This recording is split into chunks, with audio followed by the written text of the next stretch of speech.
Hello, my friend. Today I will tell you another long-forgotten legend. Close your eyes and let the magic transport you to Middle-earth. Our journey begins. In the far and forgotten north, where the wind sighs through ruins older than memory, there lies a land of cold hills and shadowed forests. Rhudaur, once a proud realm of the Dunedain, but in the waning years of the Third Age, Rhudaur had become a place of dread, its kings long fallen, its people scattered or enslaved by darker powers. Great watchtowers stood empty upon the ridges, their stones gnawed by frost and time. Wolves prowled the vales by night, and strange fires burned on the hills, where no man dared to tread. It was in that bleak country that a young man named Edrin of the Horwell dwelt, keeping lonely watch among the ruins. He was tall and gray-eyed, with a quiet strength in his bearing that seemed older than his years. Few knew his name and fewer still his secret, for in his blood ran the last flicker of the royal line of Rhudaur, a lineage thought long dead. He lived as a ranger, hunting the servants of Angmar, that dark realm ruled by the Witch King, who from his icy fortress in Carn Dûm sought to bring all the north beneath his shadow. One evening, when the first snow of winter was falling and the stars gleamed like shards of ice, Edrin rode through the valley of Tuorfend, seeking shelter. He came to a ruined hall half buried in the earth, where an old fire burned low within. There, huddled beside the embers, lay Egmar, the lore master of his youth, a man once famed for his knowledge of the ancient kings of Rhudaur, but now he was frail and dying, his breath thin as the wind through dead leaves. "Edrin," the old man rasped, lifting a trembling hand. "You have come in time." Edrin knelt beside him. "Master, what brings you to this desolation? You should be in Rivendell among the wise, not here in the shadow of Angmar's reach." But Egmar only smiled, a wan and knowing smile. "The past calls to the living, my boy. I came seeking truth, and I have found it." Rhudaur's fate was not sealed by war alone, but by betrayal, a curse that clings to the blood of its kings. Edrin frowned. "A curse?" The old man nodded weakly and drew forth from beneath his cloak a small, rune-etched stone wrapped in faded cloth. "The stone of Darelorn," he whispered, "the heart of Rhudaur's kingship. It was said to hold the oath of the first king, sworn before the Valar, that Rhudaur would defend the north against all evil. But the last king broke that oath, allying himself with the Witch King of Angmar. The stone was lost, and with it our honor." He coughed harshly, blood flecking his lips. "The Witch King seeks it still. If he gains it, he will bind all Rhudaur's dead to his will. You must find it first, Edrin, and guard it or destroy it. Only one of the true line may claim it." Edrin felt a chill deeper than the cold wind outside. "And if I fail, then Rhudaur shall rise again in darkness." Egmar's hand went limp, the light fading from his eyes. Outside, the snow whispered softly, covering the old man's final resting place in a shroud of white. For a long while, Edrin stood in silence, hearing only the wind and the distant cry of wolves. At dawn, he buried the lore master beneath the stones of the ruined hall and swore an oath upon his grave. "By the blood of my fathers, I will find the stone of Darelorn, not for glory nor for crown, but to free my people from the shadow that has bound them." Thus began his journey. That very day, Edrin rode northward across frozen streams and through the tangled woods that clung to the foothills of the misty mountains. He traveled light, bearing only a short blade, a bow, and the star-shaped brooch of the Dunedain. After many leagues, he came upon a glade where a small fire flickered beneath an ancient oak. A figure knelt there, tall, cloaked in gray-green, with eyes bright as moonlight. "Hail, traveler," said a clear voice. "You ride from the south, and swiftly. Few dare the roads of Rhudaur alone." Edrin dismounted warily. "I seek no trouble. Who are you that walks these forsaken lands?" The stranger rose and drew back her hood. She was an elf, her hair pale as silver frost. "Melian of Rivendell," she said with a slight bow. "I am sent by Elrond half-elven for tidings of Angmar stir once more. And you?" "Edrin of the Horwell," he replied. "A ranger and a friend of your house, if friendship may yet be found in these parts." Her gaze lingered on him for a moment. "You bear the look of the North King's kin. Tell me, Edrin, what drives you into these haunted hills?" So by the fire's dim light, he told her of Angmar's death and the quest for the lost stone. When he had finished, Melian was silent for a time, her eyes shadowed with thought. At last she said, "If the Witch King seeks this relic, then your road is perilous indeed, yet I will aid you, for the shadow of Angmar must not be allowed to grow." And so it was that an unlikely fellowship was forged. The last heir of Rhudaur and an elf of Rivendell, bound by a common purpose. Together they rode toward the northern hills, where rumor spoke of barrow mounds and broken towers, the last resting places of Rhudaur's kings. But unseen in the deepening dusk, another followed their trail, a man wrapped in a tattered cloak, whose eyes gleamed with cold ambition. His name was Torlus, once a captain in Rhudaur's fallen host, now a wanderer between loyalties. He watched them from afar and smiled. "The heir awakens," he murmured. "At last the game begins." And in the gathering dark, the howls of wolves rose like a dirge across the hills, a herald of the long night to come.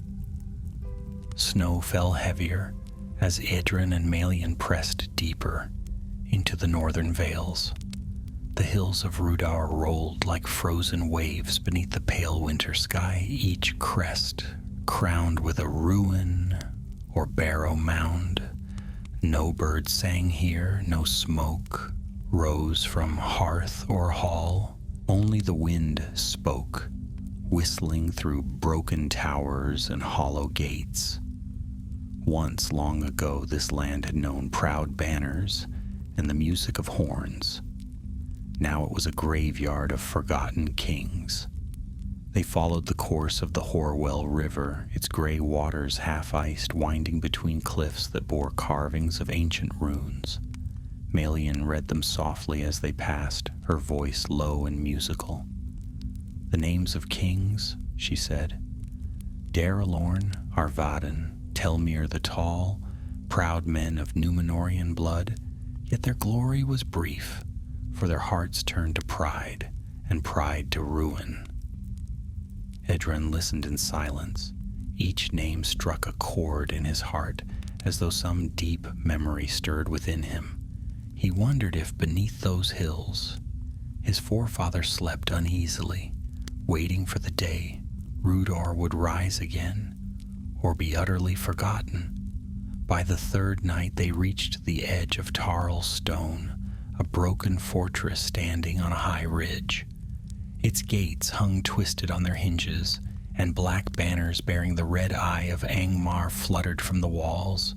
They found no living guards, but the air stank of smoke and death. Edrin drew his sword, and they crept through the shattered courtyard. Bodies lay strewn across the stones.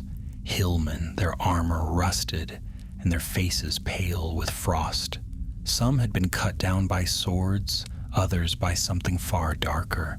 Strange marks scorched the walls, as though fire had leapt from shadow itself. "What happened here?" Edrin murmured. Melian knelt beside one of the fallen, tracing her fingers over the man's cloak pin, a wolf's head, wrought in iron. Angmar's servants turned upon each other, she said grimly, perhaps in fear or madness. The Witch King's hand breeds both. They found an entrance leading down into the keep's dungeons where a faint light flickered. Edrin led the way, torch in hand. The air grew cold and heavy as they descended. In the last chamber sat a man bound in chains, his face hidden by grime and hair. When he lifted his head, his eyes gleamed like coals. "So," he rasped, "you've come at last." Edrin frowned. "Who are you?" The prisoner smiled, a smile that did not reach his eyes. "A messenger of sorts. My name is Torlus. I served the captains of Rhudaur once, before the Witch King took our land. Now I serve none, though I have tidings you may wish to hear." Edrin hesitated, but Melian laid a hand on his arm. "We cannot linger," she warned. "This place reeks of death." But Torlus's voice was calm, almost mocking.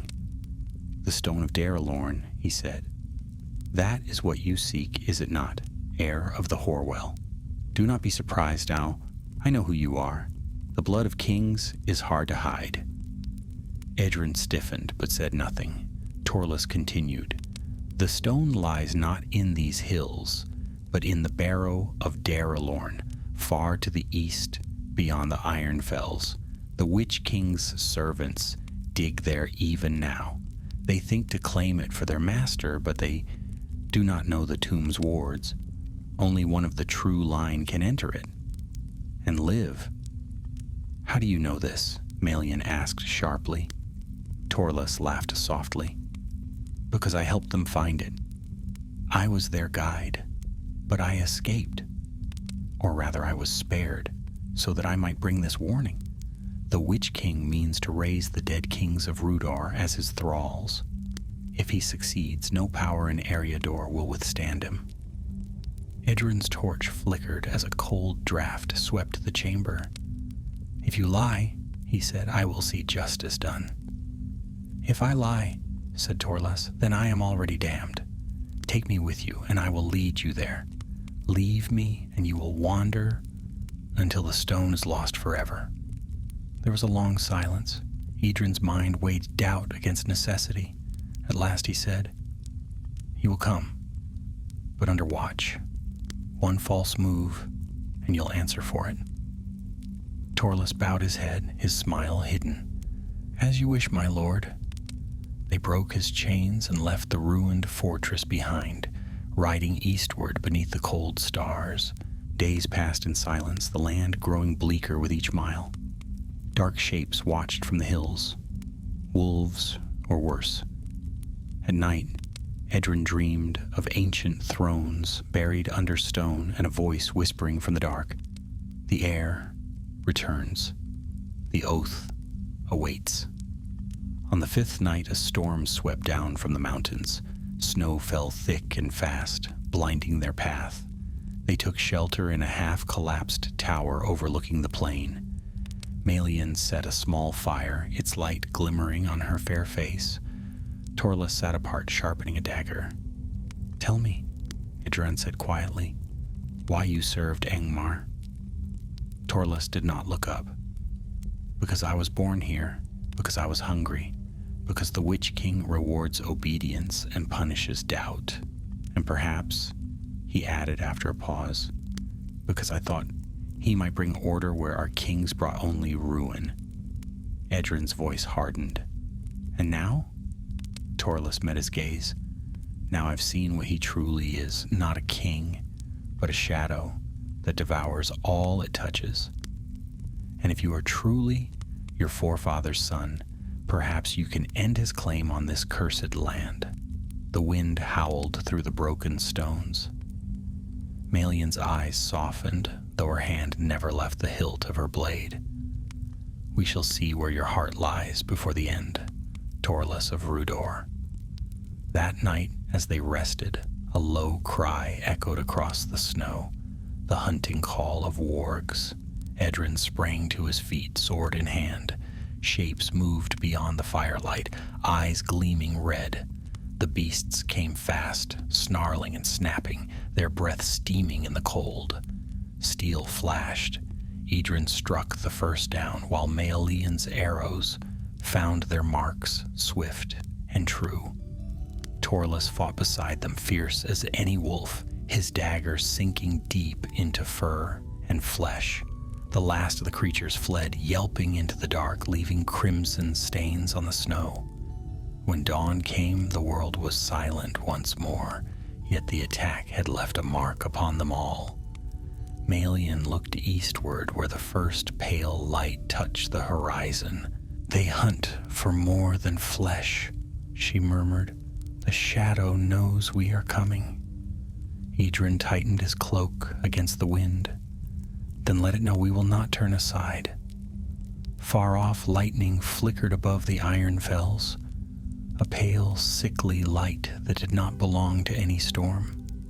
Somewhere beyond those hills, beneath earth and stone, the tomb of Darelorn waited, and with it, the fate of Rhudaur itself. Unseen by them, high on the ridge, a black-robed figure watched their path, a wraith in tattered mail, bound to the Witch King's will. Its whisper rode the wind, cold and thin. The air walks the doomed road. The hour draws near. For 7 days they journeyed through the bitter lands east of the Horwell, where the trees grew twisted and black, and the air carried a faint taint of ash. Few dared those wilds, for they lay too near the marches of Angmar, where the Witch King's shadow had long crept southward. The very ground seemed weary of light. Stones lay half-buried like bones, and the silence of ages weighed upon the travelers' hearts. They rode in single file, Maelion at the front, her keen eyes scanning the way, Edrin behind her, silent and watchful, and Torlus following close, his hood drawn low, his face unreadable. Though the wind bit deep and snow crusted their cloaks, Edrin felt no true cold, for a greater chill had taken root within him since Angmar's dying words. At sunset on the 8th day, they came to a ravine, its mouth hidden by tangled bracken. A narrow path wound downward, carved by ancient hands. Stones engraved with faded runes lined the descent, marking the forgotten border of Darelorn's domain. "The Barrowlands," Maelion murmured. "Few elves have trod here since the fall of Arnor." Torlus glanced toward her, a flicker of unease crossing his hardened features. "Keep your voice low. These hills have ears, and not all of them living." They descended into the ravine as night gathered. Mist rose from the frozen earth, curling like breath from unseen mouths. Faint whispers drifted through the air. The sighing of the dead, or the echo of memory. Edrin's hand tightened on his sword. At the ravine's end stood a low hill crowned by black stones, their shapes rough yet strangely ordered. The entrance to the tomb gaped between them, half sealed by a fall of rock. From within came a dim, steady glow, greenish and cold. "The Barrow of Darelorn," said Torlus in a low voice. "Beyond that threshold lies the heart of Rhudaur's curse." They tethered their horses beneath the cliff and approached on foot. The air grew heavier with each step. Maelion's fair face was pale, and her hand strayed often to the silver pendant at her neck. "I feel the weight of old oaths," she said softly, "and of grief unending." Edrin knelt beside the stone lintel, brushing away moss and snow. Beneath the grime, faint words appeared, carved in the tongue of Westerness. "To Darelorn, first king of Rhudaur, who swore his house to the north, and whose pride brought its fall. He traced the letters with his gloved hand. "This is where it began," he whispered, "and where it must end." Torla stepped forward and drew from his belt a small vial filled with a dark, glimmering powder. "The Witch King's servants use this to breach the wards of the dead. A single spark will unseal the door." Malion's eyes narrowed. "You carry the tools of darkness too easily, Torlus." He gave a bitter smile. "Knowledge is neither good nor evil, elf. Only the hand that wields it decides." Edrin nodded curtly. "Do it." Torlus sprinkled the powder along the seam of stone and struck flint. Blue fire hissed across the line, then faded. Slowly, with a sound like the breath of the earth itself, the stones shifted apart, revealing a stairway spiraling down into blackness. A chill wind rushed up, carrying the faint scent of iron and decay. Without another word, Edrin stepped forward, torch in hand, and began the descent. The others followed. The stair was long and winding, carved deep into the hill. Ancient carvings lined the walls. Kings upon thrones, armies in battle, the rising of the white towers of Arnor. Yet all were marred, faces scratched out, crowns broken, eyes gouged by blade or claw. At last they came to a vast hall beneath the earth. Pillars of black stone held the roof aloft, and between them stood 6 sarcophagi, each bearing the image of a crowned man. In the center rose a 7th, greater than the rest, its lid carved in the likeness of Daralorn himself. But what drew their gaze most was the light, a pale green flame hovering above the king's tomb, casting long shadows across the hall. "The stone," Malion breathed, "the stone of Daralorn." Edrin took a step forward. The flame pulsed and a whisper filled the air, deep, sorrowful, and cold. "Who comes to disturb the sleep of kings?" The sound was not of any living voice. It came from everywhere at once, echoing through stone and marrow. Torlas fell to his knees, clutching his head. Malion raised her blade, though it seemed to waver in the strange light. "I am Edrin of the Horwell," the ranger said, his voice steady. "Son of the line you once swore to defend. I seek not your crown, but the redemption of your name." The whisper deepened, heavy with memory.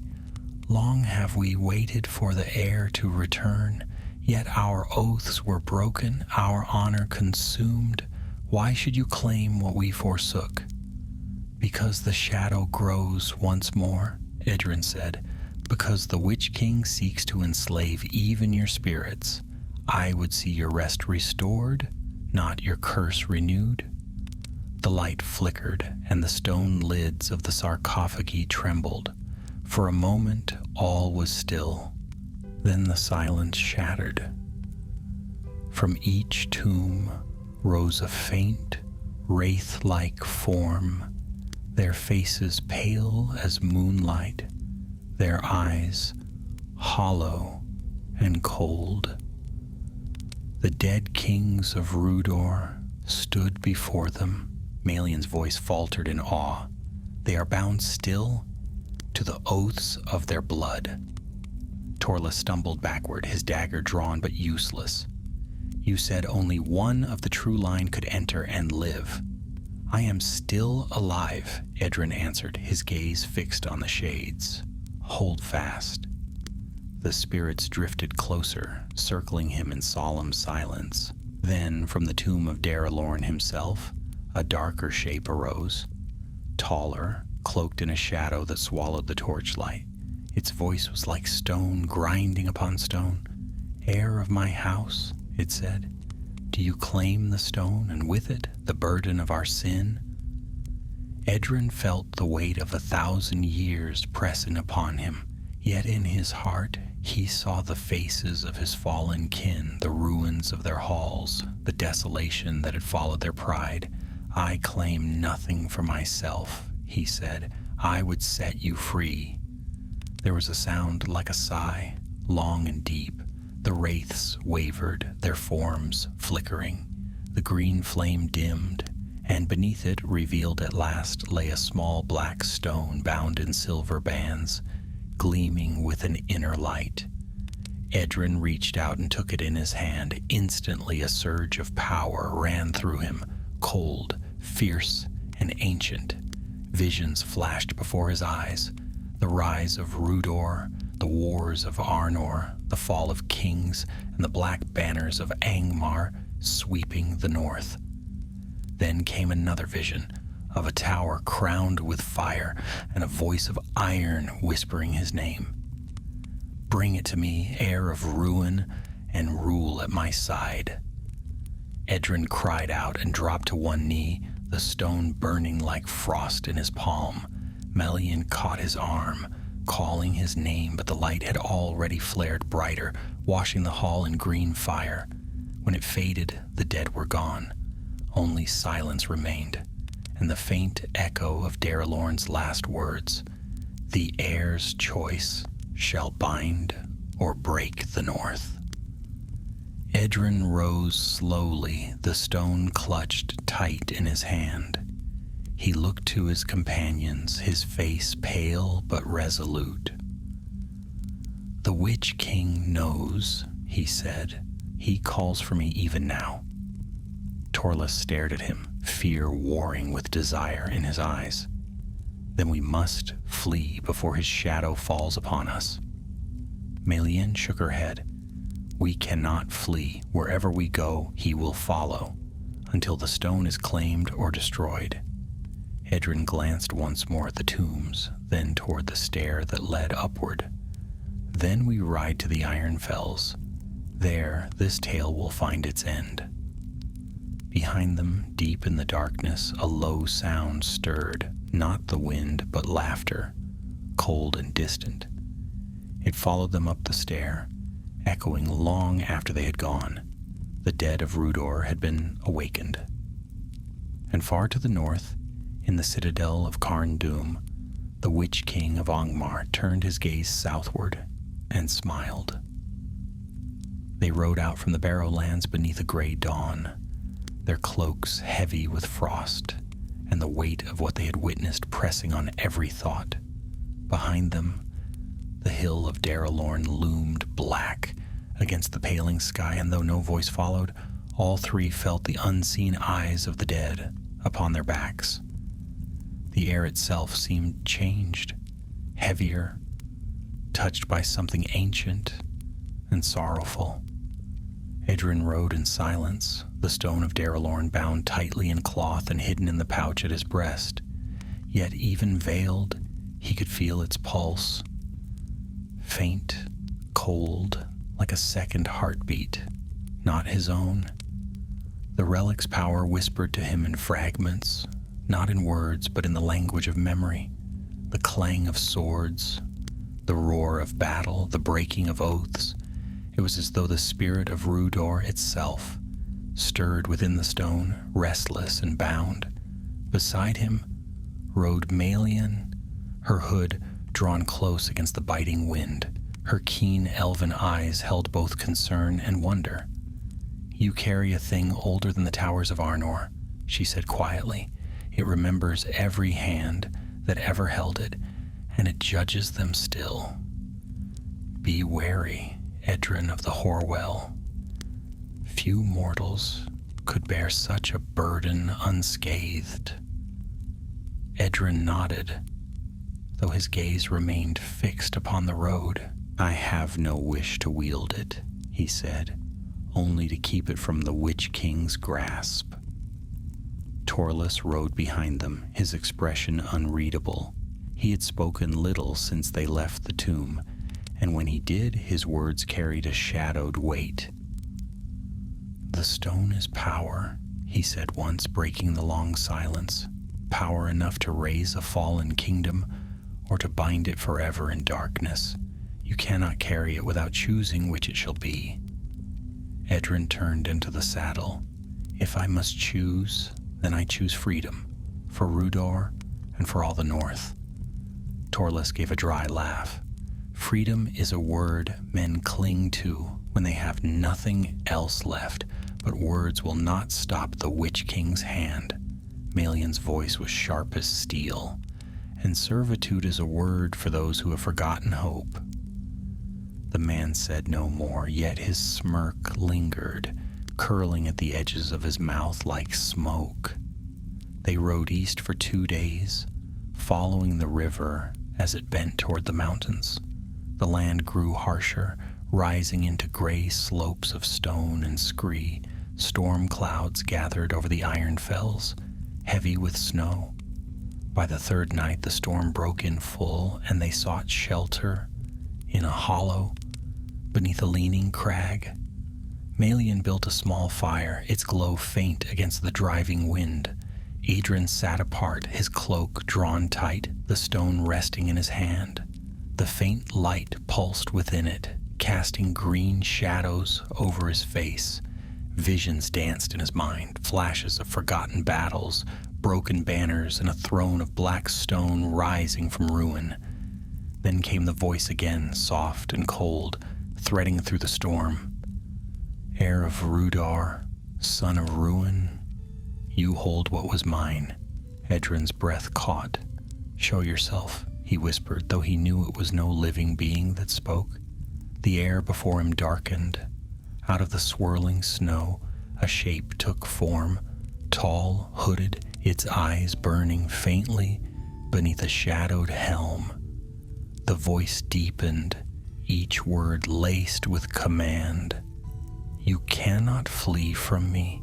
The stone answers to its master, and its master is bound to me. Yield it, and I shall restore your kingdom. Defy me, and I shall break it, and you. Idrin's hand trembled, yet he did not drop the stone. You will have neither me nor Rhudaur, he said through clenched teeth. The figure's gaze flared brighter, cruel and cold. Then you shall know despair. With a rush of wind, the vision vanished. The fire guttered low, and Edrin fell forward, his strength spent. Malion was beside him in an instant. What has happened? The Witch King, he gasped. He knows. He can see through the stone. We are not safe. Torlus rose swiftly, his hand on his sword. Then we must move before his servants find us. The hills will be swarming soon. They broke camp before dawn and rode hard, snow flying from their horses' hooves. Yet as the day wore on, the storm did not lessen. The wind screamed down from the mountains, carrying with it strange cries. Not of beasts, but of men, harsh and cruel. The hillmen, Melian said grimly. Angmar's thralls. Through the swirling snow, dark figures appeared upon the ridges, riders clad in furs and iron, their banners marked with the black wolf of Rhudaur's fallen lords. They came fast, arrows whistling through the wind. Ride, Edrin shouted. The 3 spurred their horses, racing down into a narrow defile between the rocks. Shafts struck sparks from the stone beside them. One arrow grazed Malion's arm, but she did not falter. They galloped until the ravine opened into a frozen valley where a half-buried tower jutted from the snow like a broken tooth. There, Edrin cried, to the tower. They burst through the ruined archway just as the first of the hillmen reached the slope. Inside, the floor was half collapsed, the roof open to the falling snow. Edrin and Torlus overturned a fallen beam to block the entrance, while Malion loosed arrows from the shadow of the doorway. The hillmen came in a wave, snarling and shouting in their harsh tongue. Steel rang against stone. Edrin met the first with a stroke that cleaved through shield and arm. Torlus fought beside him, quick and fierce, his dagger flashing like a serpent's fang. The fight was close and brutal. Blood darkened the snow beneath their feet.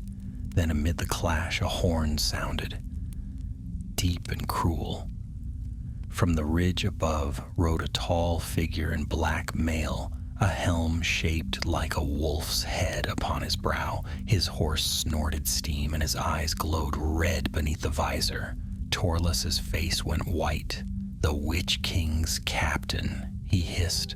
"The one they call Morveth, the Black Fang." Edrin gripped his sword tighter. "Then it ends here." But Melian seized his arm. "No, the stone must not fall. We cannot fight them all." Reluctantly, Edrin turned. Together they fled through a breach in the tower's wall, sliding down into a gully that led toward the deeper mountains. Behind them, Morveth's laughter followed, harsh and echoing. By nightfall, they reached the shelter of the Iron Fells. The moon rose pale and cold, glinting on snowbound peaks. Edrin sank to his knees, breathless, his heart pounding. "We cannot keep running," he said. "The Witch King's reach grows with every mile. If I do not end this soon, there will be no north left to save." Melian looked at him with quiet sorrow. "You would face him alone?"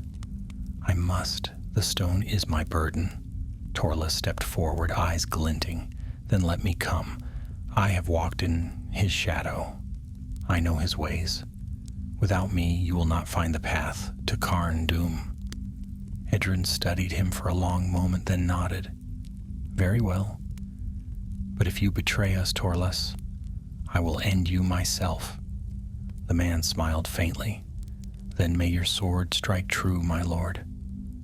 Far away beyond the mountains, the lights of Angmar's fortress flickered like distant fire.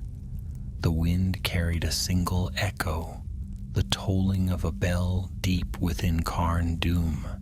The Witch King had heard the defiance of Rhudaur's last heir, and the north was stirring to war once more. Dawn came thin and bloodless over the Iron Fells, its light glinting weakly off endless drifts of snow. The storm had passed, leaving the world carved in white silence, yet beneath that stillness danger moved. From the north came the distant echo of horns, low, drawn out, and cruel, calling the hillmen to the hunt. The Witch King's servants were scouring the high passes.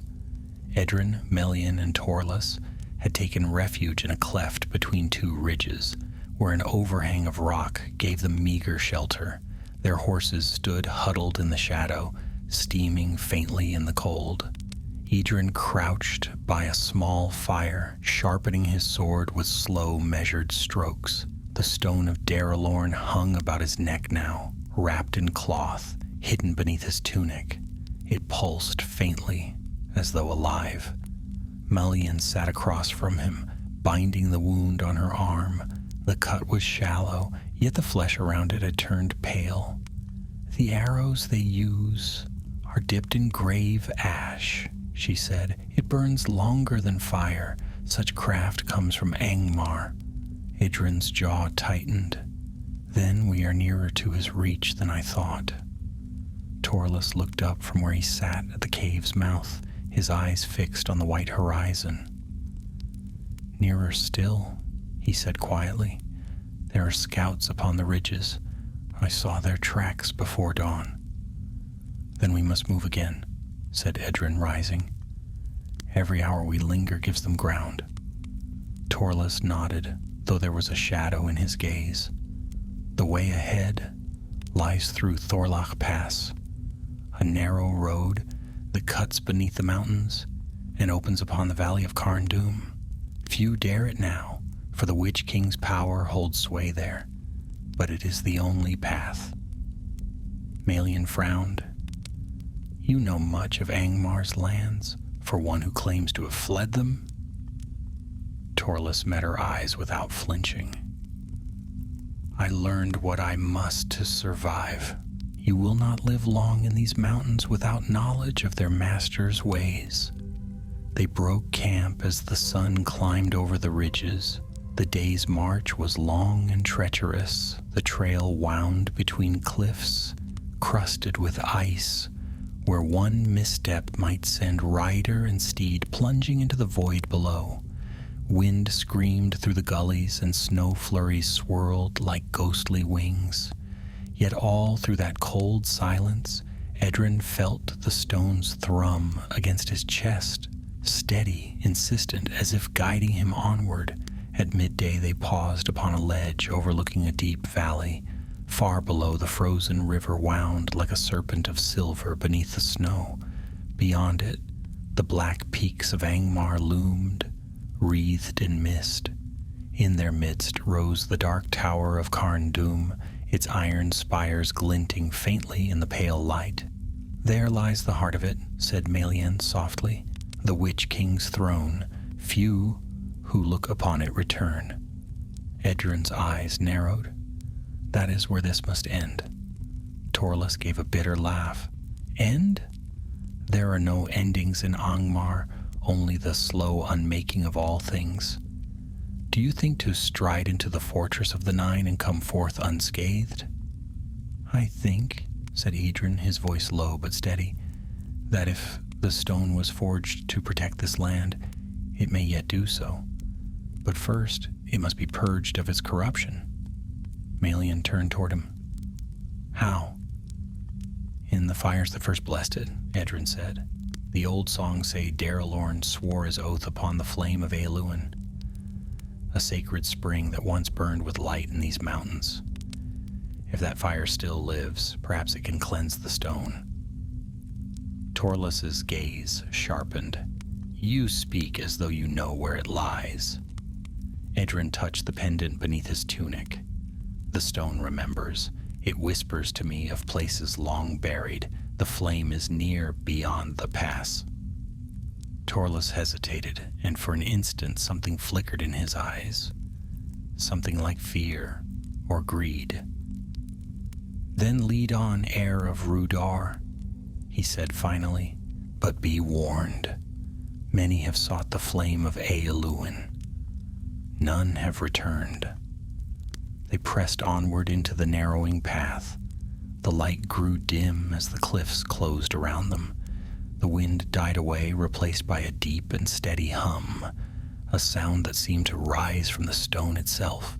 Melian's expression grew tense. "This place is wrong," she murmured. "The air feels watched." Edrin nodded, his hand on the hilt of his sword. "Keep your eyes sharp." Before long, the path widened into a hollow where ancient statues stood half buried in the snow. Weathered figures of kings, their faces eroded, their crowns shattered. Between them yawned a dark archway, carved into the mountain itself. From within came a faint red glow, pulsing like a heartbeat. "The gate of Aeluin," Torlus whispered. "So the tales were true." They entered cautiously. The air within was warm, thick with the scent of stone and ash. The passage sloped downward, and soon they emerged into a vast cavern. At its heart lay a pool of molten light, a spring of shimmering fire that cast golden reflections upon the walls. Edrin stepped forward, awe and dread mingling in his eyes. "The flame endures," he said softly. He drew forth the stone of Darelorn and held it above the fire. Its glow answered the flame, green mingling with gold. Melian's voice trembled. "Be careful, such power is perilous to touch." But even as she spoke, Torlus moved.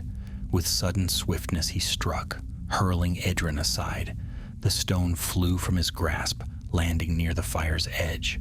Torlus seized it, his face twisted with greed and fury. "You fool!" he spat. "Did you think to cast away Rhudaur's birthright? With this, I can reclaim what was lost.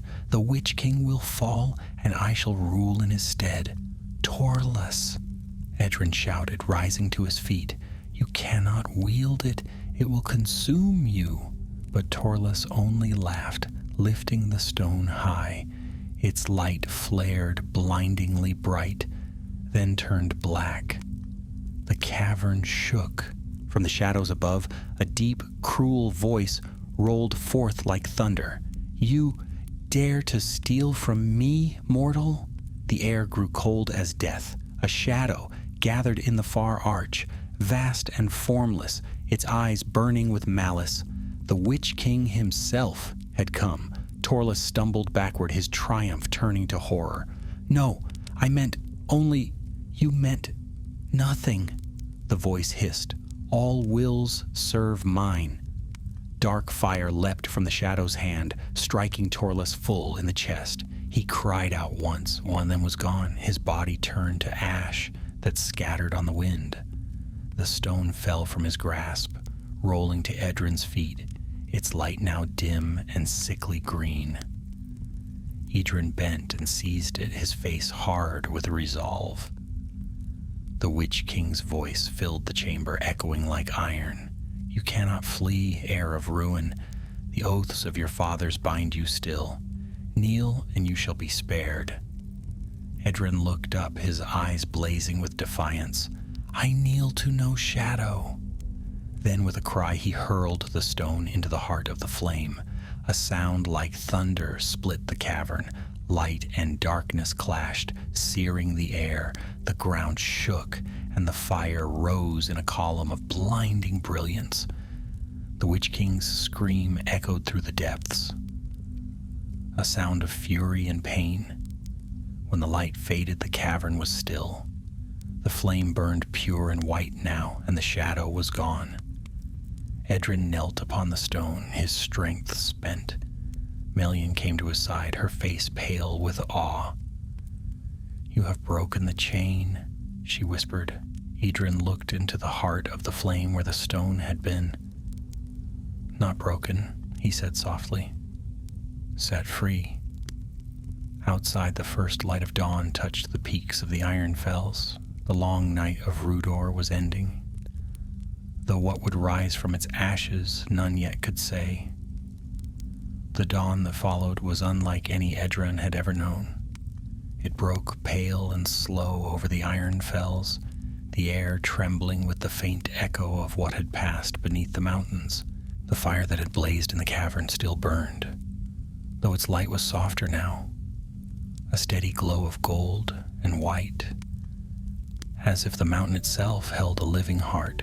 From its warmth, no heat came, but a sense of peace that reached deep into the bones. Edrin stood before the flame of Eluin, his cloak torn, his sword blackened by the fires of battle.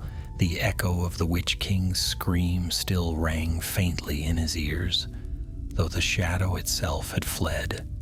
His hands were raw where the stone had burned him, and his heart felt hollow, as though something vast had passed through him and left him changed. Melian moved quietly beside him, her fair face drawn and pale, but her eyes bright with wonder. "The fire endures," she murmured. "Its light is older than Angmar's shadow, older than Rhudaur's pride. What you did has broken the Witch King's hold upon this land, though his malice still lives." Edrin turned to her. "Then the stone is truly gone?" She nodded. "Destroyed or freed?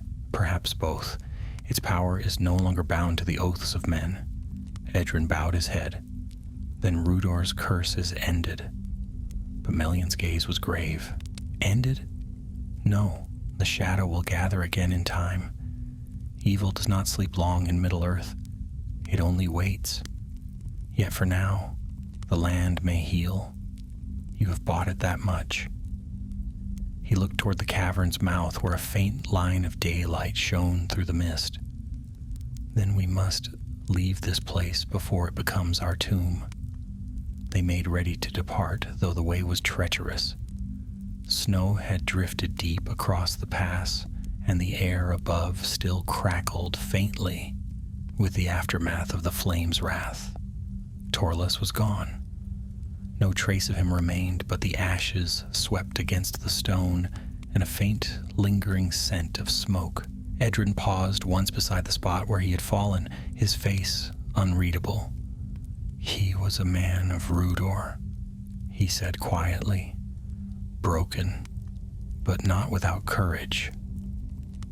Melian's expression softened. "He chose darkness, but perhaps In his end, he found release. When they emerged from the cavern, the storm had passed and the sky stood clear. The mountains gleamed white and sharp beneath the winter sun, and a hush lay over all the land. The iron fells no longer seemed the cruel prison of ice they had been, but something vaster, older, a realm of silence and light.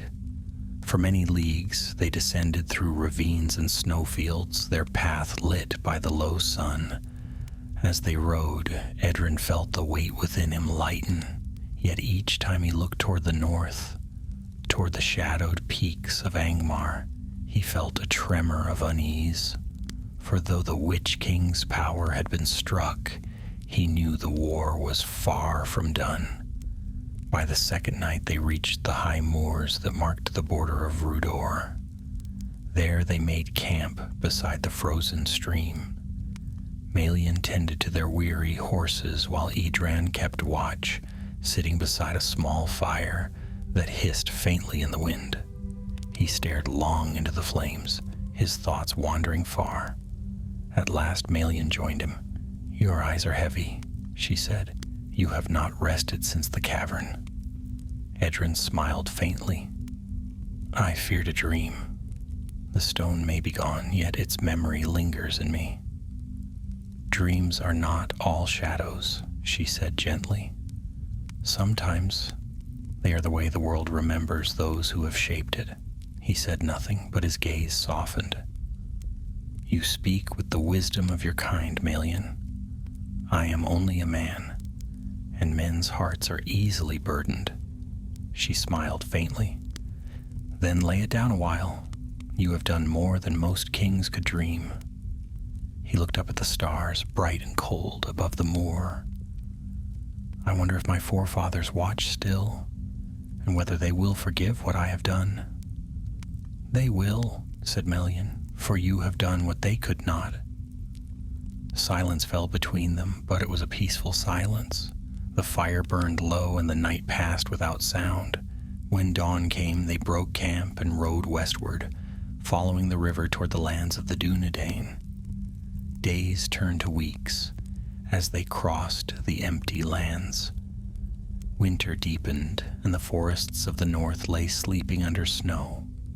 They saw a few souls, a handful of woodmen, a wandering dwarf, a hawk circling far above. The land seemed to breathe again, though its scars were deep. At last, after many leagues, they came to the hills above the Horwell. There Edrin paused, looking down upon the valleys of his youth. The ruins of old Rhudaur lay beneath the snow, their towers broken but no longer cursed. A strange quiet had fallen over them, as though the very stones were at rest. "This was once my father's land," he said softly. "Now it belongs to the wind." Melian laid a hand upon his arm. "All lands pass in time, but their memory endures in those who remember rightly." He nodded. "Then I will remember." They descended into the valley and came upon the ruins of the old watchtower, where Angmar the lore master had once dwelt. The place was silent, its stones rimed with frost. Edrin dismounted and knelt beside the cairn, where he had buried his old teacher. For a long moment he said nothing. Then, in a voice barely above a whisper, he spoke. "Master, the oath is fulfilled. The stone is no more, and the blood of Darelorn is freed from its chains. I go now to where my path leads, though I know not where it ends." The wind stirred faintly, scattering the snow. In its sighing, it seemed to him that he heard the old man's voice again, calm and kind. "Only those who walk in shadow may see the stars clearly." Edrin rose, his face solemn but at peace. "Come," he said to Melian. "There's nothing more for me here." They rode westward that day, leaving the ruins behind.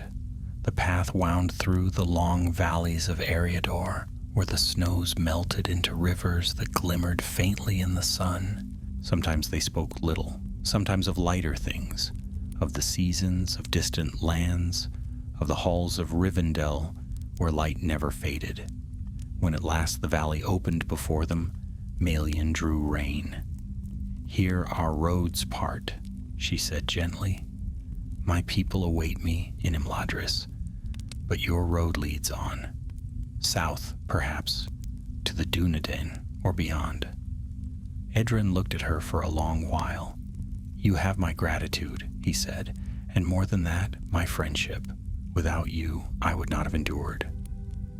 "And without you," she said, "the north would still lie under the Witch King's shadow. Farewell, Edrin of the Horwell. May the stars of Elbereth guard your road." She turned her horse and rode eastward, her cloak a flash of silver against the snow, until she was lost among the hills. Edrin watched her go, then turned west, where the land rolled wide and empty beneath the winter sky. The wind carried the scent of pine and cold earth, and somewhere far off, the faint cry of a lone eagle. He drew his cloak about him and set forth once more, a solitary figure riding into the sun's fading light. Rhudaur was gone, its kings forgotten, its stones cold. Yet in that rider's heart lived something stronger than blood or crown, the memory of a people who had fallen into shadow and risen again through one man's choice. And so it was told in quiet songs and in the whispers of the northern winds, that though Rhudaur perished in the long wars of Angmar, its last heir endured, not as a king upon a throne, but as a guardian of the wild lands, nameless and free. Thus the tale of Rhudaur, the heirs of darkness, passed into legend, but even in legend the hills remember, and when the wind sighs through the old stones at twilight, it seems to speak his name. The long road westward was harsh and lonely, and though the storms of winter had begun to ease, the cold still clung to the world like an unshaken shadow.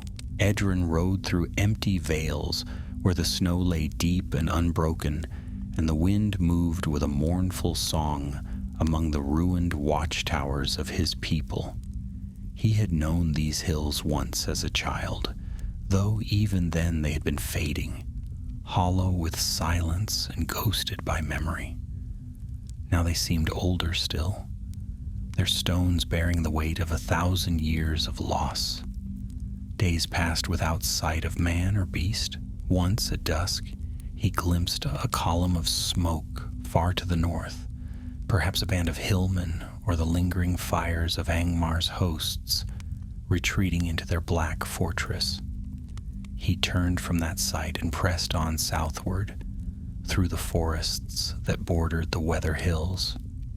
His horse, a sturdy gray from the northern stables, carried him without complaint, its breath steaming in the chill air. Though the world lay quiet, Edrin felt no peace. In dreams he heard again the voice of the Witch King, not as words but as a whisper that crawled behind thought, urging him to look northward, to return, to claim what was once his. He would wake before dawn, sweat cold upon his brow, the taste of ashes still in his mouth. The stone was gone, but some echo of its bond to the shadow lingered in him, faint yet sharp as a thorn beneath the skin. When the sun rose on the 6th day, he came to a place he did not know, a low valley where the remnants of a village stood half buried in snow. Roofs had fallen in, and the fields were long overgrown with frost. Only one house remained whole, its door hanging by a rusted hinge. Edrin dismounted, wary but curious. He pushed the door open and stepped inside. The room was dark save for the light from the doorway. Dust drifted in the air, and the faint smell of dried herbs lingered. Against the far wall stood a hearth, cold and long dead. Yet as he moved nearer, he saw something carved above it. A symbol faintly cut into the stone. It was the sigil of Rhudaur, a crowned star encircled by the runes of the North Kingdom. He laid his hand upon it, feeling the grooves beneath his fingers. "Even here," he murmured, "the memory of the kings endures." A soft sound behind him made him turn. In the doorway stood an old woman wrapped in a ragged cloak of fur. Her hair was white, and her eyes, though dim with age, held the keen light of understanding. "You carry the look of the old blood," she said, her voice hoarse but steady. "Long have I waited for one who bears that face." Edrin inclined his head. "I am no king, lady, only a wanderer." "A wanderer may still bear the world's turning in his hands," she replied. "You are of the line of Daralorn. I see it in your eyes. The hills whispered of your coming. They say the shadow is broken." Edrin hesitated, then nodded. "For a time, yes. But the Witch King endures still, though wounded. He will rise again while his master reigns in the east." The old woman's gaze fell to the sword at his side. "And yet you live, which is more than many can say. You have done what none before dared. Rhudaur may yet know peace." He smiled faintly, though his voice was weary. "Peace is a word of long shadows. My people are scattered, their halls empty. What peace remains belongs to the earth alone." The woman stepped closer. "Then listen, last son of the North. The earth remembers, as do I. Once I served the house of Daralorn as healer and keeper of the old songs. When the kingdom fell, I fled to these hills, waiting for the day the heir would rise again. The blood of kings is not ended. It endures through the will of those who do not forget." She reached into her cloak and drew forth a small object wrapped in linen. "Take this," she said, pressing it into his hand. "It was given to me by your father's kin in the final days, a token to be returned when the line was renewed." Edrin unfolded the cloth. Within lay a ring wrought of silver, engraved with the same sigil that marked the hearth. The gem upon it was clear as winter ice, though within its depths flickered a light like distant starlight. "It is called the Ring of Thandor," the woman said. "It bears no power of craft or sorcery, but it is a sign, a remembrance of those who once ruled with honor. Wear it, and remember that even the fallen can rise." Edrin bowed low. "You give me more than I deserve." "You give the North hope," she answered simply. "Now go. Others will come when they hear what has been done in the mountains. The world is stirring, and the days of peace are short. There is work yet for the blood of Rhudaur." When he left the valley, the old woman's house stood silent behind him, but from its chimney rose a thin thread of smoke, winding upward into the gray sky like a prayer. He rode south and west, and the land began to soften. Snow gave way to thawing earth. The hills rolled green beneath the weak sun. By the time he reached the edge of the Weather Hills, spring had begun its first whisper. Streams ran free again, and the air smelled faintly of pine and new grass. It was there he met others of his kin, rangers of the north who guarded the wild places unseen. They hailed him with surprise, for he had been long thought dead. Around the fire that night he told them his tale of Aegmar's last words, of the stone and the flame, of the fall of Torlas and the fleeing of the Witch King's shadow. When he had finished, they sat in silence. At last one of them, a grizzled man named Harnor, spoke. "You have done what few could dream. The shadow over Rhudaur is lifted, though its bones still lie cold. What will you do now?" Edrin looked into the flames. "There are still evils abroad in the north. If the Witch King has fled, he will seek to rebuild. My sword will serve where it is needed, in secret if not in glory." The ranger nodded. "Then you are one of us. The blood of kings runs through your veins, but you choose the path of the watchful, the quiet guard. Perhaps that is what the world needs most." In the years that followed, Edrin's name became a whisper among the rangers, the Grey Watcher they called him, who roamed the empty borders of Rhudaur and Angmar, striking against the servants of the shadow wherever they rose. Few knew his true heritage, and he asked that it remain so. But in the deep places of the north, when the night was clear and the stars shone upon the snow, the people of the scattered villages would speak of a lone rider whose coming drove away wolves and dark spirits. They said he bore the light of the ancient kings in his eyes, and that where he passed, the land itself seemed to breathe again. So the heir of Rhudaur lived on, nameless yet unforgotten, bound not to throne or crown, but to the quiet duty of those who guard the fading light. And though the Witch King's shadow would rise again in distant years, the north was never wholly dark. For somewhere beyond the hills, the Grey Watcher walked beneath the stars, and the memory of Rhudaur endured. Years passed like drifting leaves, each carrying the memory of cold winds and the scent of far places. The tale of Edrin of the Horwell spread quietly among the northern folk, not as the boast of kings or the songs of great battles, but as a murmured legend told beside fires on winter nights.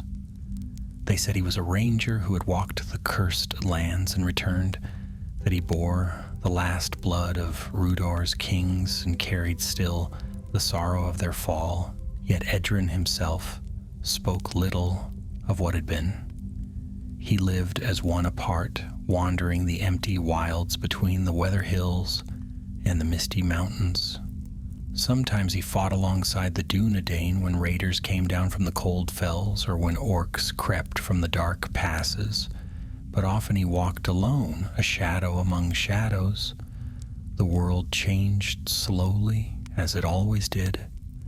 The snows lessened in the valleys, and the forests crept back into lands once stripped bare by war. Small settlements began to rise again in the south of Rhudaur, not of kings, but of hardy folk who tilled the earth and mended the bones of a forgotten realm. To them came a gray wanderer, quiet and watchful, who spoke with kindness and left when his work was done. Some said he was a spirit of the old land, others that he was one of the northern kings returned. None guessed the truth. One spring morning, as the thawing mists lifted from the hills, Edrin came to a small village built upon the ruins of a keep he remembered from his youth. The walls had long since fallen, but the stones had been repurposed into humble homes, and smoke rose peacefully from their chimneys. Children played among the old battlements, and for the first time in many years, Edrin felt something like warmth in his heart. He was crossing the green before the old gate when a boy came running toward him, breathless with excitement. "Stranger," the child cried, "you carry the mark of the north. My father says only rangers bear such blades." Edrin smiled faintly, resting a hand upon the boy's shoulder. "Then your father is wise. Tell me, where does he dwell?"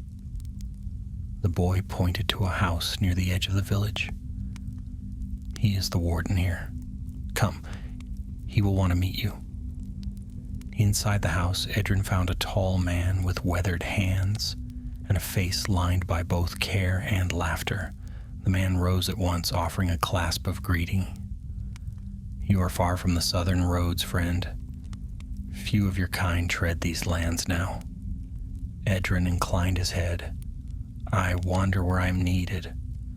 I saw the smoke of your hearths and thought to rest a while." "You are welcome," said the warden. "We've little enough to offer but bread and a fire, yet both are freely given." That night they feasted simply but well, and as the evening wore on, the talk turned to the old days. The warden spoke of the ruin that had once plagued the land, of wolves and wraiths, and the cruel shadow that had ruled from the north. "But that is all gone now," he said, his eyes bright with hope.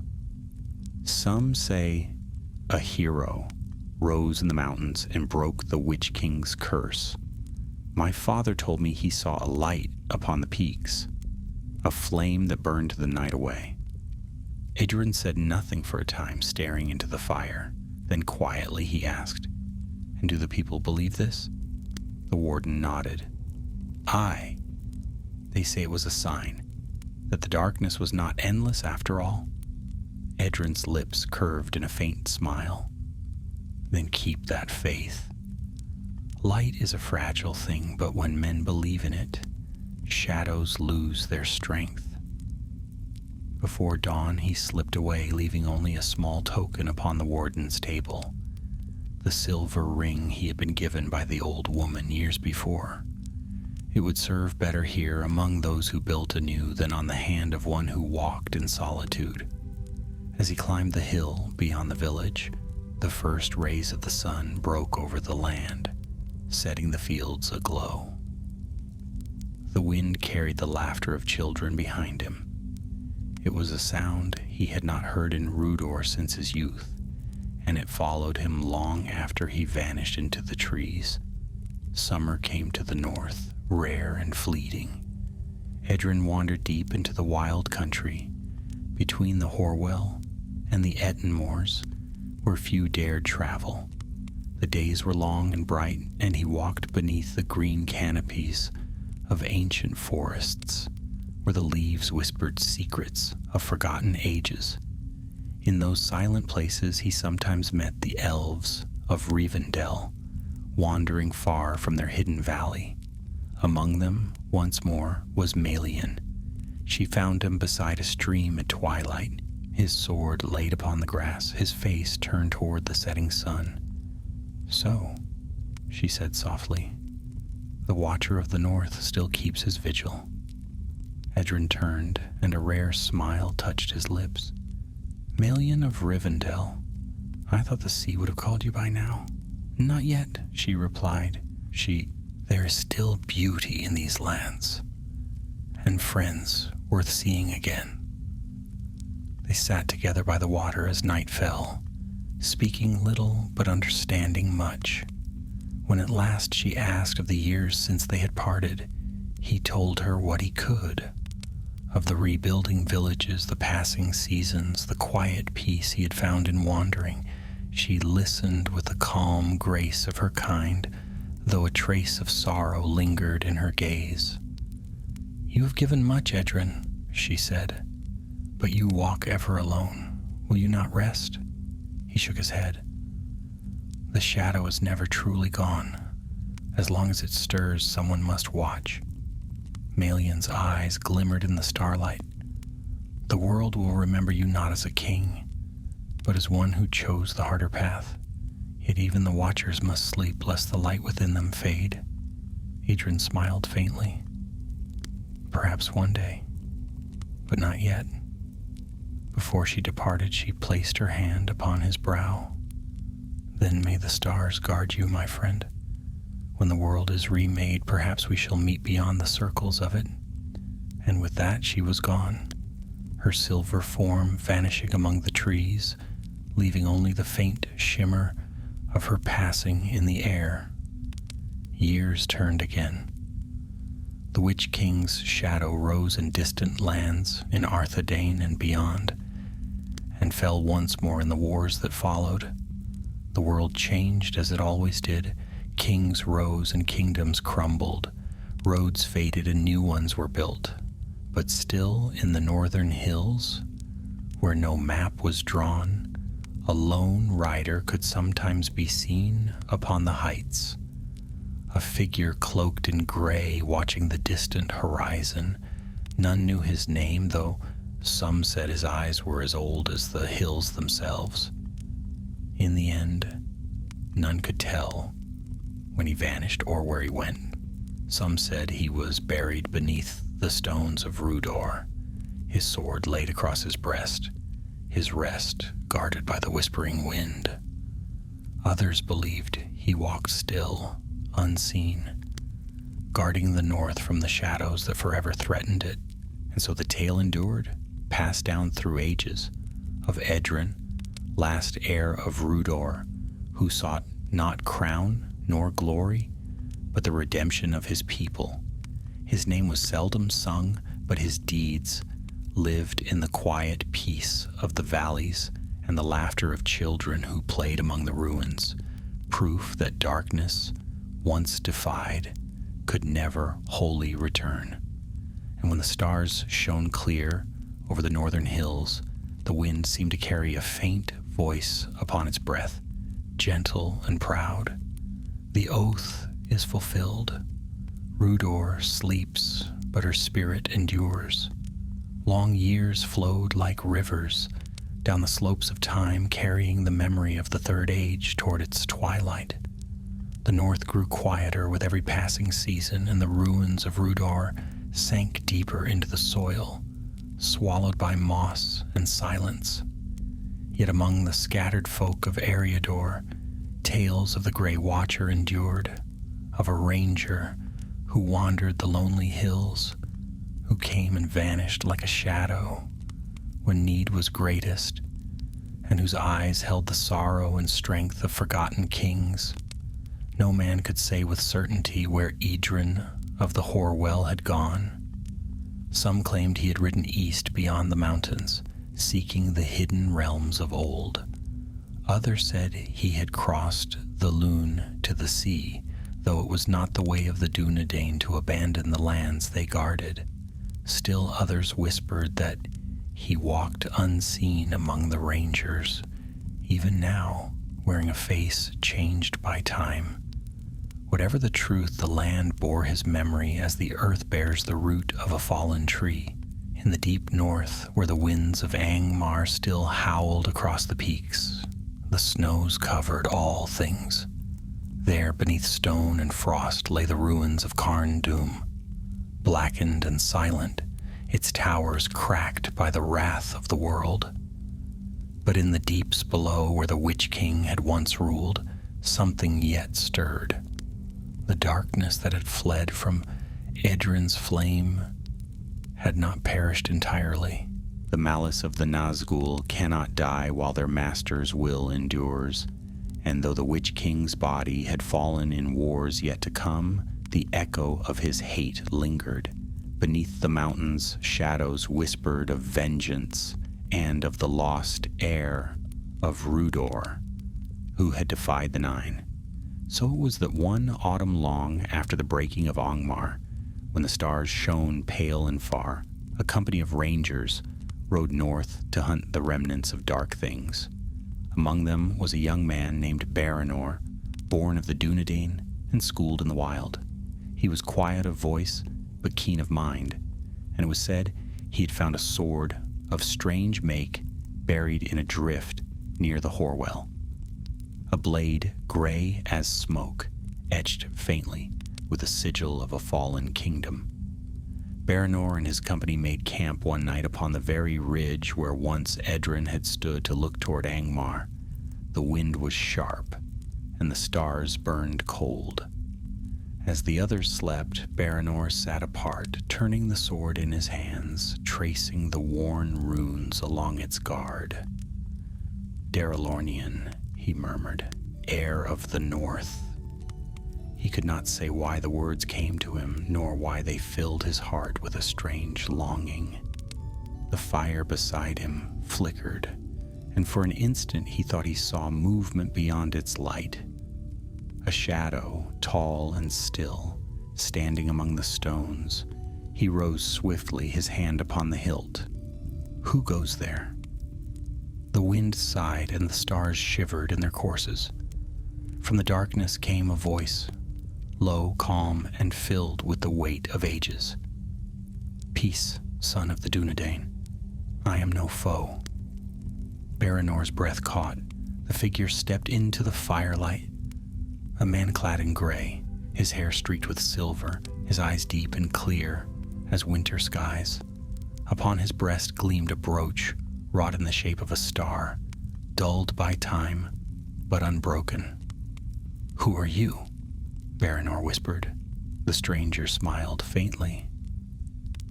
A wanderer, as you are. Once I was called Edran of the Horwell. The name struck him like a blow. That cannot be.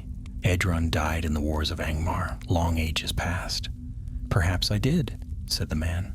Or perhaps I lingered where memory holds fast.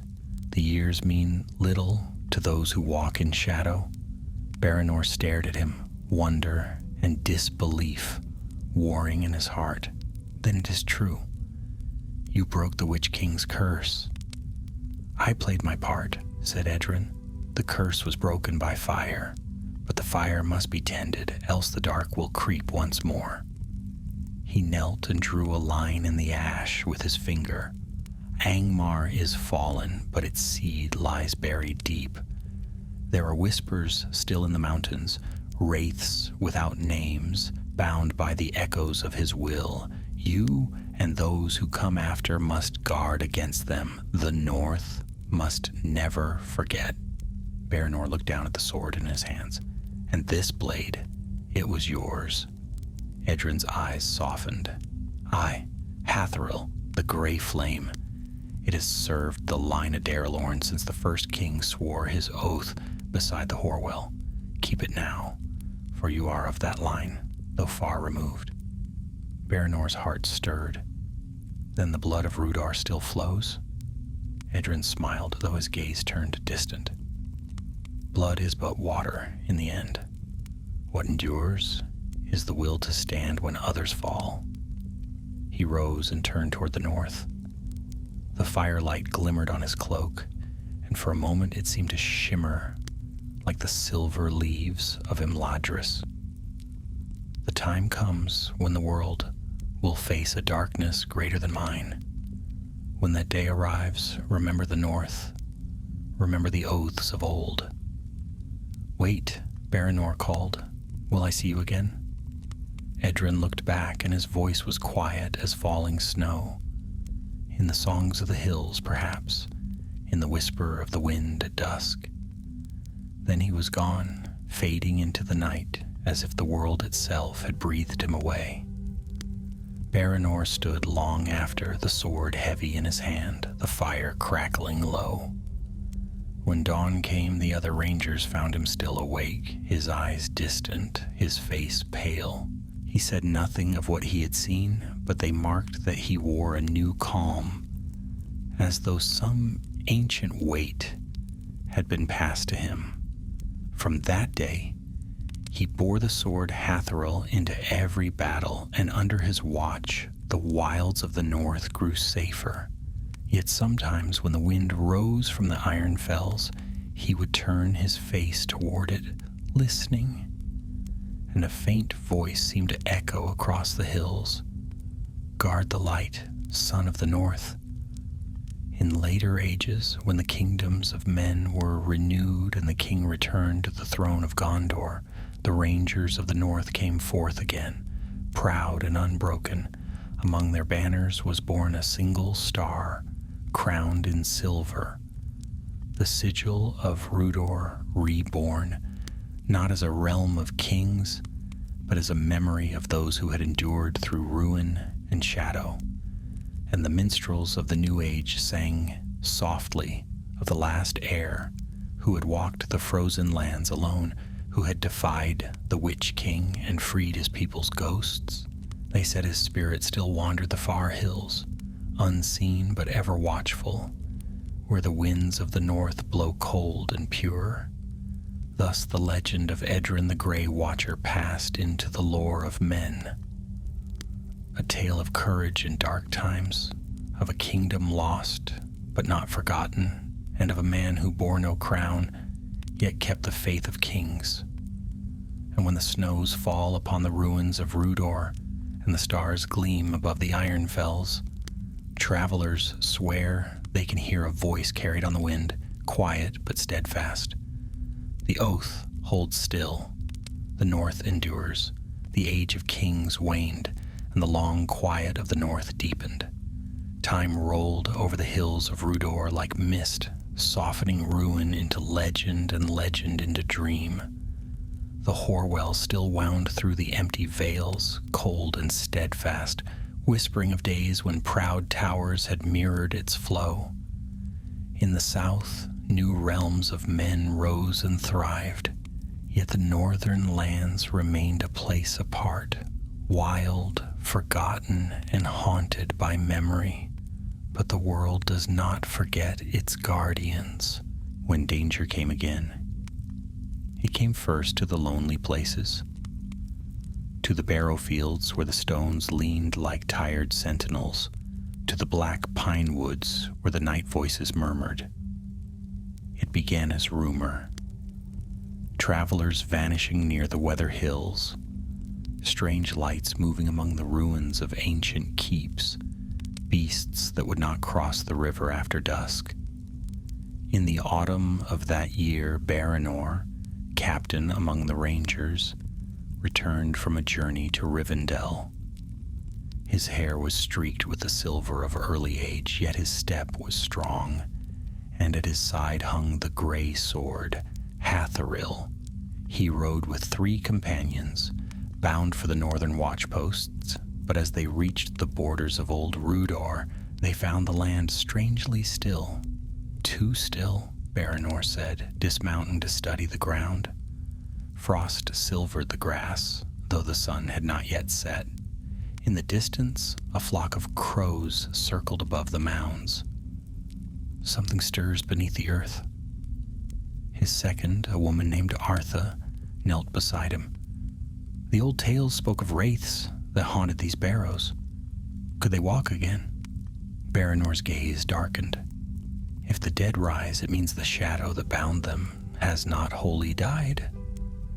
They made camp near the ruins of Turfend, the same hall where, long ago, Edron had taken his first vow.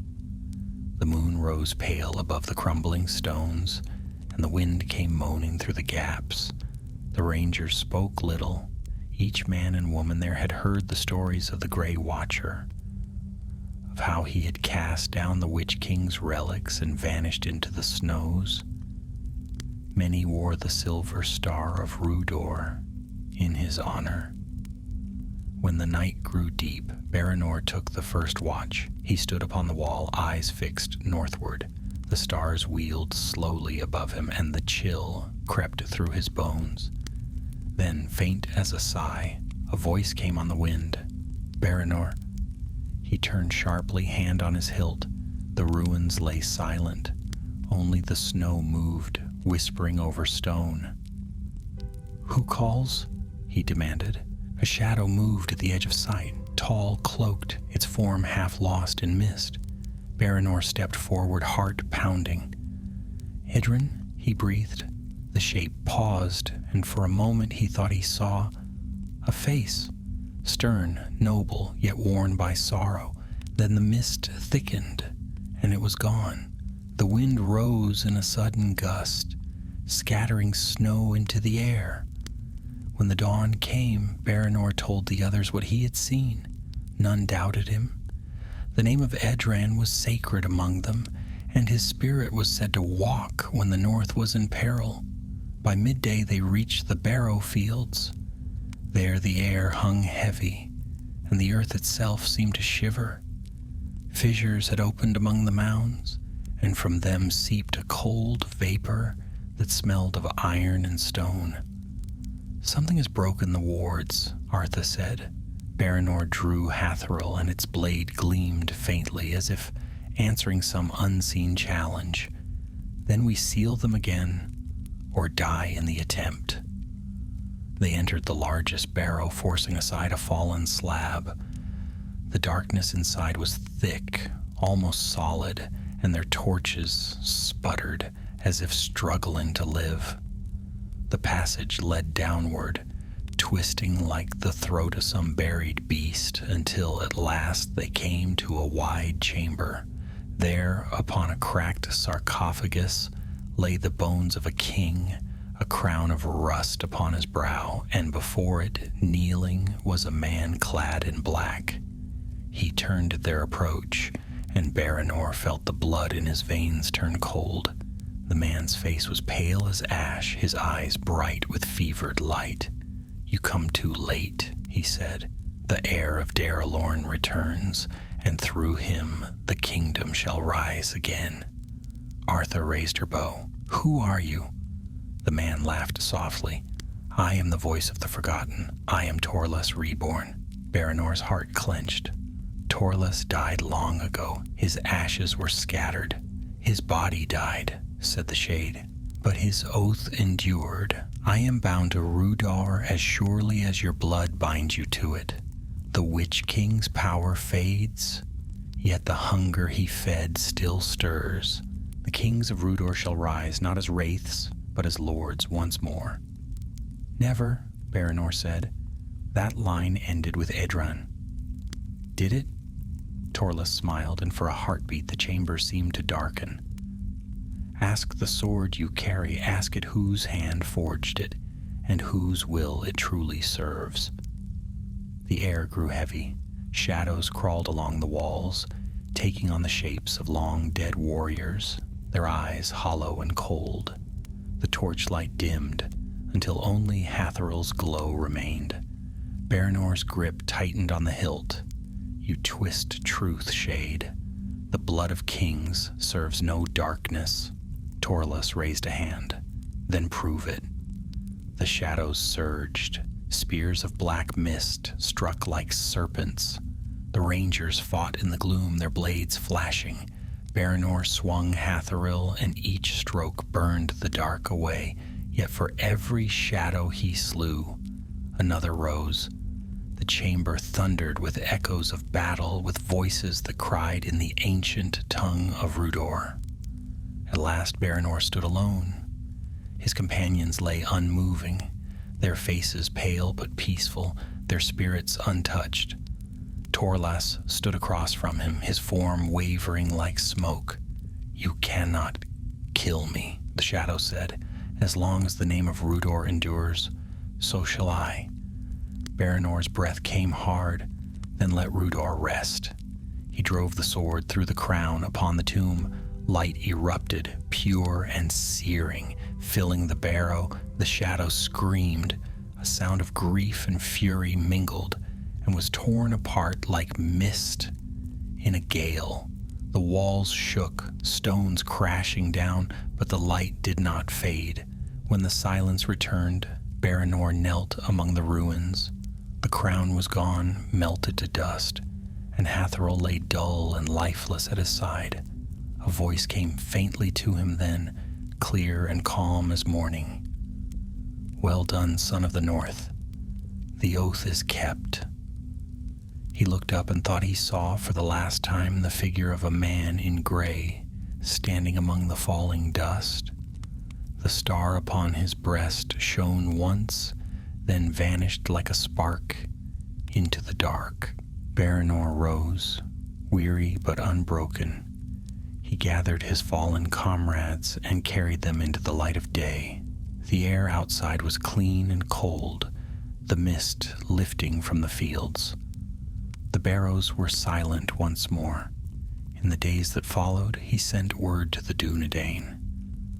The dead would not rise again. The curse of Rhudaur was ended at last. Yet sometimes, when he stood upon the hills at dusk, he would see a hawk circling high above, or hear a voice in the wind, speaking softly in the tongue of his fathers. Then he would smile and answer, "The North endures." And though ages would pass and kingdoms fall, that truth would remain, carried on the breath of the mountains and the song of the rivers, as unbroken as the oath that had bound them all. When the snows of another winter came to the north, a deep and lasting quiet settled upon the hills of Rhudaur.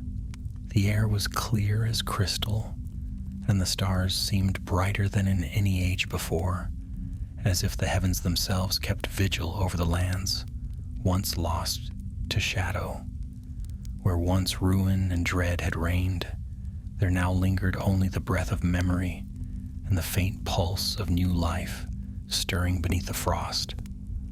Baranor rode often among those hills, no longer as a captain of war, but as a keeper of peace.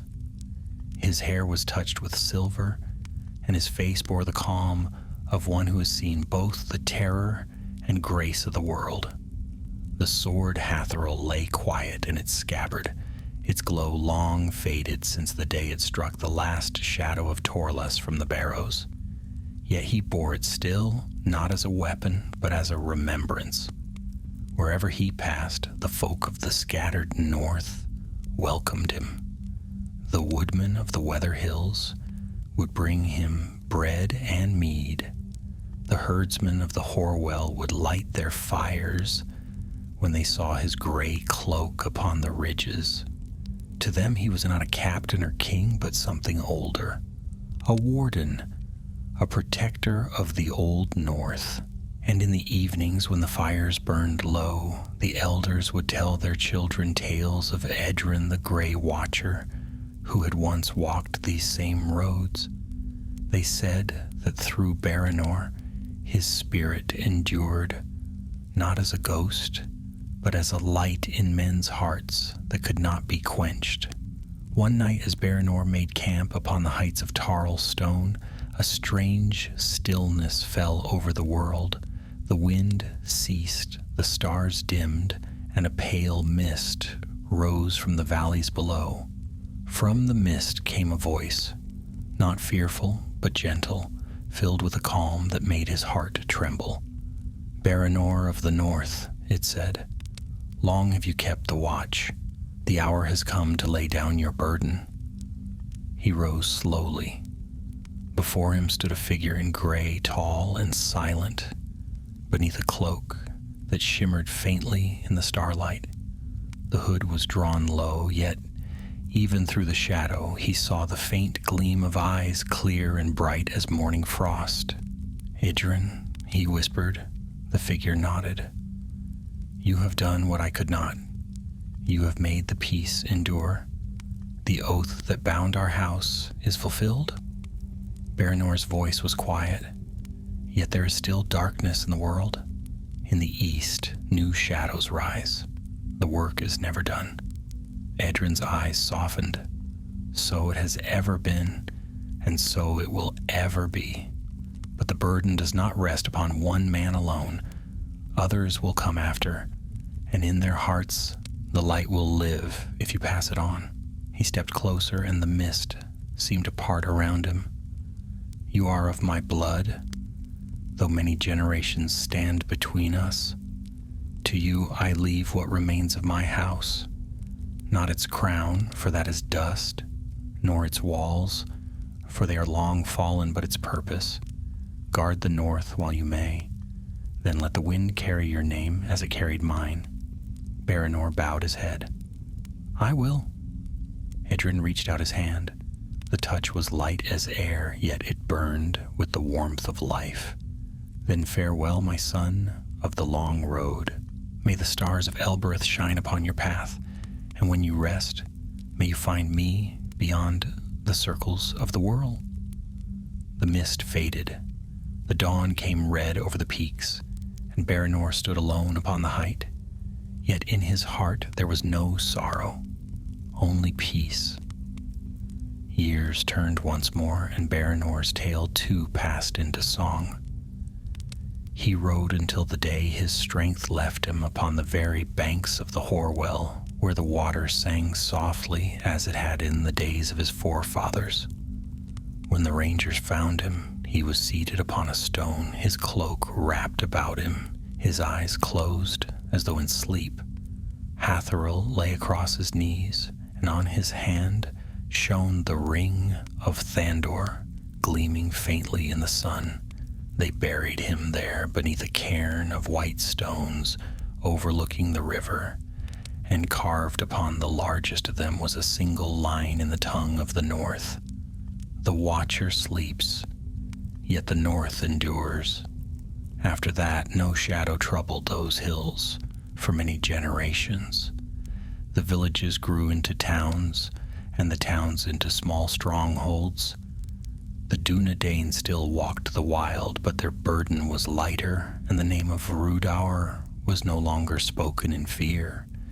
Yet sometimes, when the moon was full and the mist crept low upon the valleys, travelers spoke of seeing two riders upon the hills, one clad in gray, the other in silver. They would pass in silence along the old road to the iron fells and vanish where the mountains met the sky. The wise said it was Edrin and Baranor, keeping their watch even beyond death. And so the ages moved, and the tale of Rhudaur became one thread among the many woven into the long history of the North.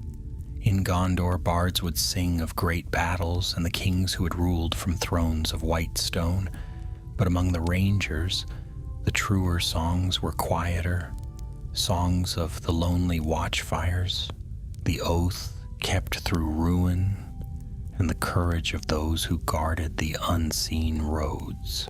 When the Fourth Age dawned and peace at last covered the lands of Eriador, a new hall was built upon the slopes of the Weather Hills. Its stones were pale and its banners silver gray, and over its gate they carved the star and crown of Rhudaur, not as a symbol of dominion, but as remembrance. The rangers called it Tir Darelorn, the Watch of the North, and there they kept the records of the fallen. In those records, written in a steady hand upon fine vellum, one name was given pride of place. It read, Edrin of the Horwell, heir of Darelorn, who broke the oath of darkness and kept the light of the north. Below it, in smaller script, Baranor of the Dunedain, his kin, who guarded the peace and fulfilled the last watch. The years wore on, and the hall grew silent with age. The rangers dwindled as the world changed and the wild places faded, but the stones of Tir Darelorn remained, and the wind still sang across the doorways when the northern lights danced upon the sky. And there are some who say that on winter nights, when the snow lies deep and the fire burns low, a figure may still be seen upon the heights, a tall man in a gray cloak, his face turned toward the dark hills. Some say it is the wind's trick, others the dreaming of lonely shepherds. But those who know the old songs do not doubt. They say the gray watcher walks still beneath the stars, keeping faith with the land that bore him until the end of all days. For oaths such as his are not broken by death. They are written upon the world itself, and while the north endures, so too shall he.